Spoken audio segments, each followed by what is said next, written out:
Ooh, it's not liking that ammunition.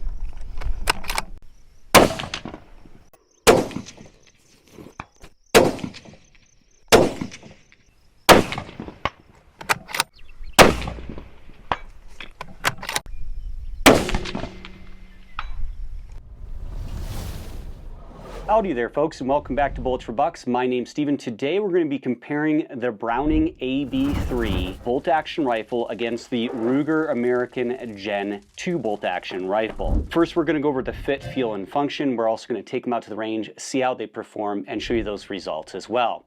Let's start by comparing the rifle from butt to end. So on the A-Bolt 3, it has a very nice, soft, very pliable rubber recoil pad. Almost feels like it has a pocket in the middle. I don't know that it actually does though. It's only about 3/4 to a 1/2 inch thick in the middle, but really does a nice job mitigating felt recoil. Coming forward, you have a polymer stock, but it seems like it might be fiber reinforced, very dense, heavy duty polymer. It's got a metal sling swivel stud, a very traditional comb on this, just flat. And then a pretty traditional pistol grip with some texturing. And then we take a look at the Ruger American. You have about a 3/4 to 1 inch thick recoil pad.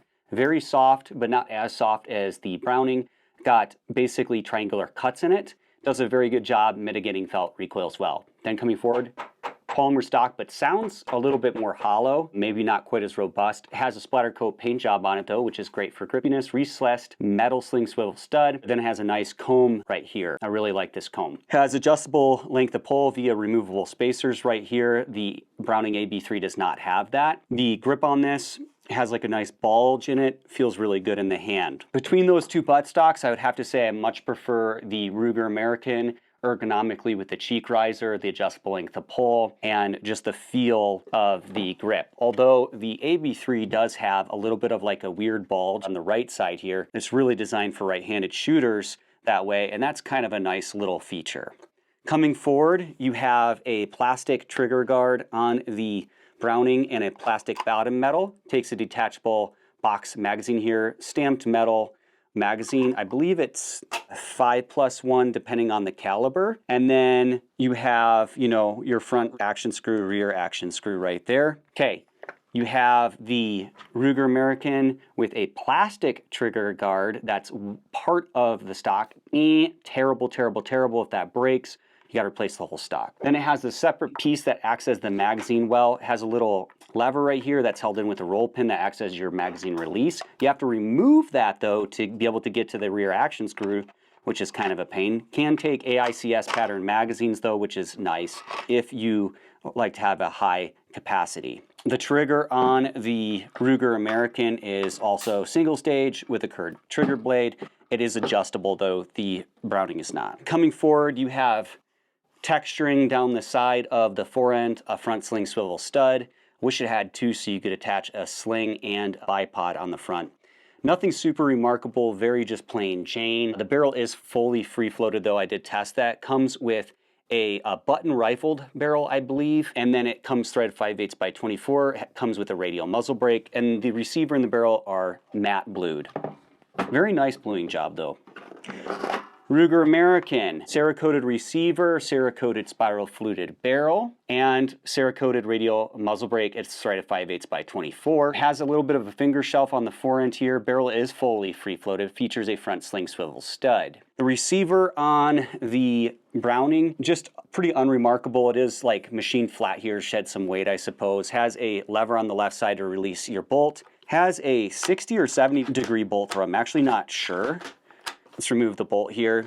I think it's 70 degrees. 3 locking lugs, little claw extractor in the lug, plunge rejector, polished bolt body, and it's not a threaded on bolt knob, so you can't easily swap that out. Ruger American, very similar. 3 locking lugs, little plunge rejector claw in the locking lug of the bolt there for the extraction, and a polished bolt body. But it does have a threaded on bolt handle. The Ruger American is 70 degrees. Bolt lift on the Ruger American, a little bit of a secondary catch, nice and smooth, no zipper sound, and not as clunky as the Gen 1. On the Browning, not quite as smooth actually, not a zipper sound, just not quite as smooth feeling for whatever reason. but very, very, very close. Bolt lift though on it is noticeably easier. In some ways, I guess, better. I don't prefer this like flattened out Browning X-Bolt style knob here, and it's not threaded on. Browning has a 2-position safety, but on safe it locks the bolt. One forward, you can fire and manipulate the bolt. On the Ruger American, you have a 3-position tang safety. Locks the bolt. One forward, you can manipulate it, but you can't fire. All the way forward, you can fire. Very large trigger blade on the Browning, and actually feels like plastic. I'm not sure if it is, but I kind of think it's plastic. Single stage trigger. No perceivable creep though, very little over travel, actually feels pretty good, but comes in at right at 3.5 pounds. Ruger American is advertised as adjustable, but for some reason this particular one didn't want to adjust. Has a center blade on it, kind of like a Savage AccuTrigger, and that came in at 4 pounds that time. It kind of tends to go around 3.5 to 4 pounds. On most Ruger American Gen 1s and Gen 2s that I've used, it's better on the Ruger American because it's adjustable lower. But on this particular one versus this particular one, the trigger is actually better on the Browning AB3. So take it for what it's worth. You actually can remove the bolt while on safe with the Browning AB3. There's this little tab right here on the side. You push that in and then you can remove it. So it's kind of in a way still a 3-position safety there. Ruger comes with a Picatinny scope base. The AB3 does not. So this is the AB3 Stalker long range. This is a 26-inch barrel. Comes in I think at about 7.15 pounds.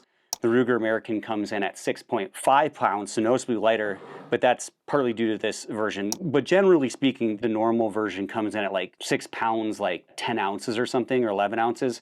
So it's still heavier than the Ruger American Standard Ranch, or maybe not the Predator version, but definitely the Standard and the Ranch. All right, let's see how these performed at the range. First shot, second shot. It's sub MOA, or right at MOA actually.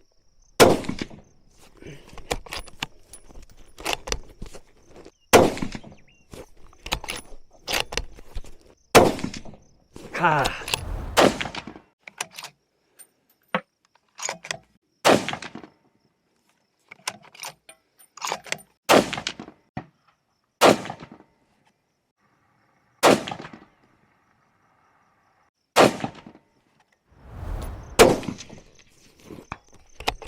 $400.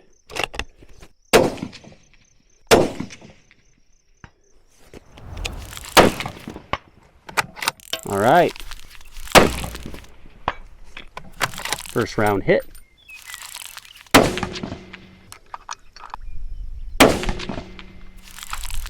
All right, so now let's go over the pros and cons. The pros of the Browning, really nice heavy duty polymer on the stock as far as materials concerned. It has a safety that's nice and it locks the bolt when on safe. Nice, easy, short bolt lift on this.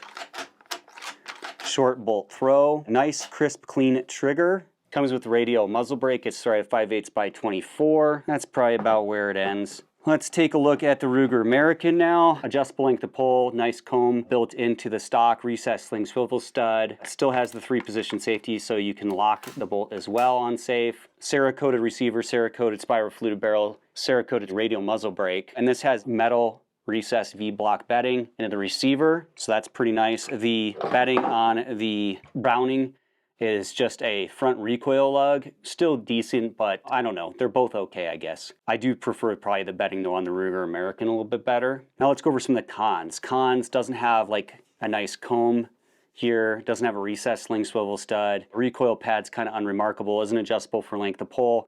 Plastic trigger blade, I believe, on this, and non-adjustable. Plastic trigger guard. Doesn't take AICS pattern magazines. That's a pro or con depending on how you look at it. Not Cerakoted receiver, not a Cerakoted barrel, not spiral fluted, doesn't have Cerakoted muzzle brake. Does come with one though. The foreend's kind of unremarkable and didn't really shoot that accurate easily out of the box either. That said, neither one really did in this particular case. Most of my Ruger Americans do. Both are capable of sub-MOA accuracy, and of course it's going to depend on ammo and rifle to rifle and stuff. So Both are probably can be equally accurate, but I would say generally the Ruger American Gen 2s and Gen 1s are probably going to be out of the box more accurate than the Browning AB3s. That's going to probably cause some argument. But generally speaking, the Ruger American comes with a cold hammer forged barrel, which I prefer over a button rifle barrel as well. Now let's go over the cons of the Ruger. Plastic trigger guard, that's one piece part of the stock. The Browning, it's a separate piece. Difficult to unassemble via the roll pin and the magazine release lever. Also, the magazine release lever is kind of small and I don't like the operation of it. Just kind of hard to use. Also on the Ruger American, seating the magazine with the bolt forward is difficult and sometimes impossible. That's a big issue actually, I forgot to mention earlier. You know, both of them have cheap polymer stocks. If I was picking between the two and I was ever going to do upgrades down the road, or want to drop in a different stock, different chassis, swap out different parts, absolutely Ruger American, better aftermarket support. If I was going to get one to just hunt with and not do any modifications to, the Ruger American Gen 2. Hope you enjoyed this comparison. I look forward to seeing you in the next video. Thanks for watching Bullets for Bucks. Check out this next video and subscribe.